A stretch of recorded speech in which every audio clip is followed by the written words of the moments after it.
ദൈവനാമത്തിന് മഹത്വം ഉണ്ടാകട്ടെ. വിശുദ്ധ വലിയ നോമ്പിൻ്റെ 12-ാം ദിവസമായി ഇന്ന് നാം ഒരുമിച്ച് ചിന്തിക്കുന്നത് അതിർവരമ്പുകളെ ലംഘിക്കുന്ന വിശ്വാസം എന്നതാണ്. വിശുദ്ധ മത്തായി എഴുതിയ സുവിശേഷം 15-ാം അധ്യായം 21 മുതൽ 28 വരെയുള്ള വാക്യങ്ങളെ അടിസ്ഥാനപ്പെടുത്തി ചില കാര്യങ്ങൾ പങ്കുവയ്ക്കട്ടെ.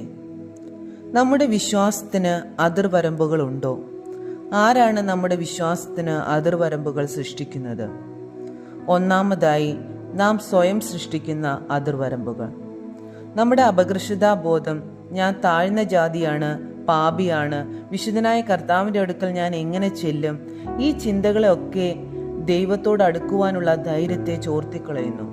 ഈ വേദഭാഗത്തിൽ കനാനി സ്ത്രീ താൻ ജാതികളിൽ പെട്ടവളാണ്, ഇസ്രായേലിനായ യേശുവിനോട് ഞാൻ എങ്ങനെ സംസാരിക്കും എന്ന തോന്നലുകളെ മാറ്റിവെച്ച് കർത്താവിനോട് നിലവിളിക്കുന്നത് കാണാം. രണ്ടാമതായി, നമ്മുടെ ചുറ്റുപാടുകൾ അഥവാ നമ്മുടെ സമൂഹം സൃഷ്ടിക്കുന്ന അതിർവരമ്പുകൾ. നമ്മുടെ ചുറ്റുപാടുകൾ അഥവാ നമ്മുടെ സമൂഹം നമ്മെ പല കാര്യങ്ങളിലും പിന്നോട്ട് വലിക്കും.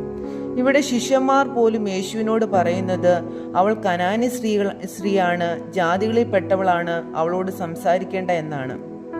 യേശുവും അവളെ നിരുത്സാഹപ്പെടുത്തുന്നതായി നമുക്ക് കാണാം. ഇസ്രായേൽ ജനത്തെ രക്ഷിക്കുവാനാണ് താൻ വന്നതെന്നും മക്കളുടെ അപ്പമെടുത്ത് നായ്ക്കുട്ടികൾക്ക് കൊടുക്കുന്നത് ശരിയല്ല എന്നും യേശു പറയുന്നു. മൂന്നാമതായി, അതിരുകളെ തകർക്കുന്ന അചഞ്ചല വിശ്വാസം. 2 പ്രാവശ്യം യേശു അവളെ അവഗണിച്ചു. ഒരുപക്ഷെ ഈ സ്ത്രീയുടെ സ്ഥാനത്ത് നമ്മളായിരുന്നുവെങ്കിൽ നാം നിരാശരായി തിരികെ പോകുമായിരുന്നു. എന്നാൽ ഈ സ്ത്രീ യേശുവിനോട് പറയുന്ന മറുപടി, കർത്താവേ, നായ്ക്കുട്ടികളും ഉടയവരുടെ മേശയിൽ നിന്ന് വീഴുന്ന നുറുക്കുകൾ തിന്നുന്നുണ്ടല്ലോ.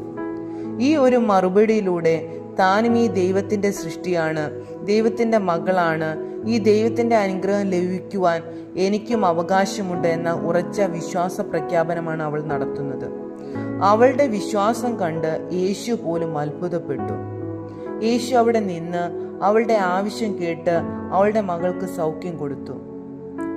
പ്രിയരെ, ഏതൊരു അതിർവരമ്പുകളെയും തകർക്കാൻ തക്ക വിശ്വാസം നമുക്കുണ്ടെങ്കിൽ അതിരുകളില്ലാത്ത ദൈവസ്നേഹത്തിലേക്ക് പ്രവേശിക്കുവാൻ നമുക്ക് സാധിക്കും. ഈ നോമ്പ് കാലം നാം ഓരോരുത്തർക്കും കൃപാകാലമായിരിക്കട്ടെ എന്ന് പ്രാർത്ഥിച്ചു നിർത്തുന്നു. ദൈവം നമ്മെ അനുഗ്രഹിക്കട്ടെ. ആമേൻ.